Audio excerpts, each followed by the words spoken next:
তো বন্ধুরা দেখুন, আপনারা কিন্তু এখানে অন স্ক্রিনে দেখতে পাচ্ছেন যে চুক্তিভিত্তিক কর্মীদের বেতন নিয়ে সুস্পষ্ট নীতি আনলো রাজ্য।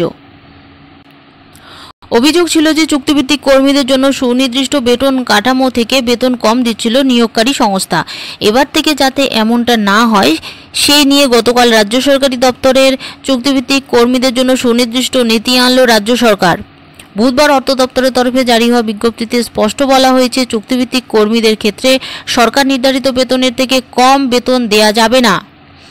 এর সঙ্গে ওই নোটিশে আরও বলা হয়েছে যে সামাজিক সুরক্ষায় যেমন ইএসআই, ইপিএফ, জিএটি সহ যাবতীয় ব্যবস্থা করতে হবে কর্মী সরবরাহকারী এজেন্সিগুলিকে ওই কর্মচারীদের জন্য। বেশ কিছুদিন ধরে অভিযোগ করা হচ্ছিল যে এজেন্সিগুলি নিজেদের ইচ্ছামতো ফি কেটে নিচ্ছে চুক্তিভিত্তিক কর্মীদের বেতন থেকে। তাই এবার রাজ্য সরকারের নোটিশ জারি করে এজেন্সিগুলির ফি স্থির করে দিয়েছে।